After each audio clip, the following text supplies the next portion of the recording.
Have you ever felt guilty for needing more sleep? Or maybe you're trying to get as little sleep as possible. Maybe you've even been told that getting too much sleep is linked to chronic disease. I'm going to unpack this for you right now and set the record straight about sleep. Because from about 2003 to 2019, I did everything I possibly could to hack my sleep and get literally as little as possible. I took Arnold Schwarzenegger's famous quote, "Sleep faster," very seriously. But fun fact, Usain Bolt, the record holder for the 100-meter sprint, who set like a 9.58 second world record for the 100 meters, he got between 9.5 and 10 hours sleep per night during his athletic career. The headline here being, "Fastest man alive sleeps slowly." Yet it's pretty common to hear certain high-achieving individuals dishing out advice about how little sleep they need and how little sleep you should be able to function on. And they might think they're being motivating. They might even be speaking to very real experience of theirs where they genuinely feel better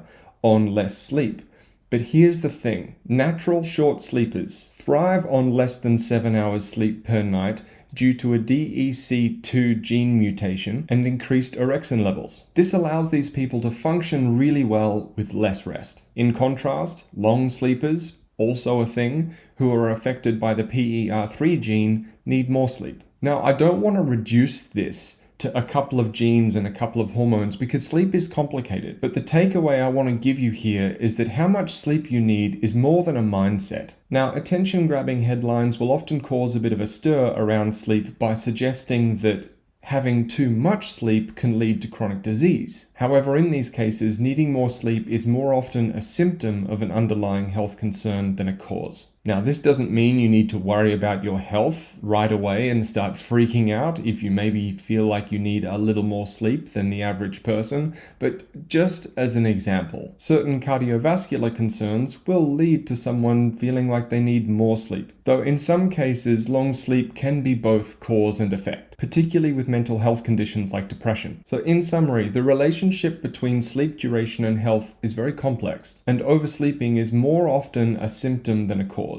Though some people in certain situations, like elite athletes doing really high training volumes, for example, will thrive on more sleep than the average person to aid recovery. And you don't need to be an Olympian to fall into this category.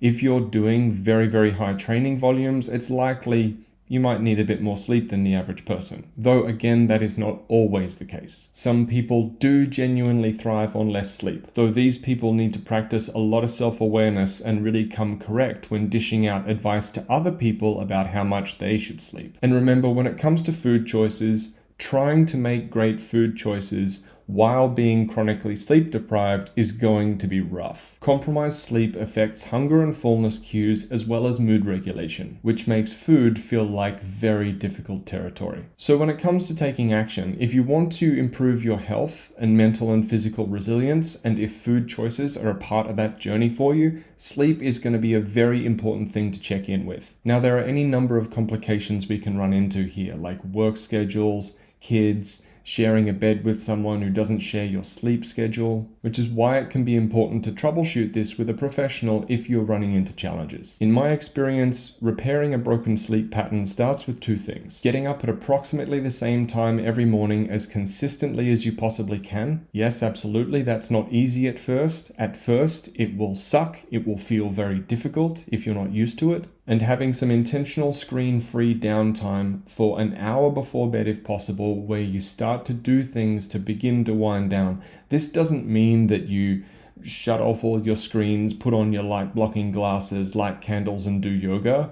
You know, it might mean just doing the dishes or tidying the kitchen or putting your clothes away or getting some stuff ready for the next day, just in a calm, relaxed manner, regulating your breathing, being away from screens, and starting this routine of preparing yourself for bed. Improving our sleep quality in the name of higher levels of resilience and in turn better food choices. This is one of the foundational topics that I work with as a coach. There's no point in getting into like really advanced mindset and other down the rabbit hole type shit if certain fundamental practices aren't taken care of. Now, if you're not able to get the kind of sleep that you really need, strategies and expectations around things like diet, exercise, and mental health will need to be adjusted. This doesn't mean settling for something less than what you want, it just means coming correct with the right plan. So if you are running into challenges with your food choices and you want a conversation that's a bit more three-dimensional than follow this diet plan, follow these macros, there's a link in the episode description where you can reach out to me. My name's Marcus. This was Strong Not Starving.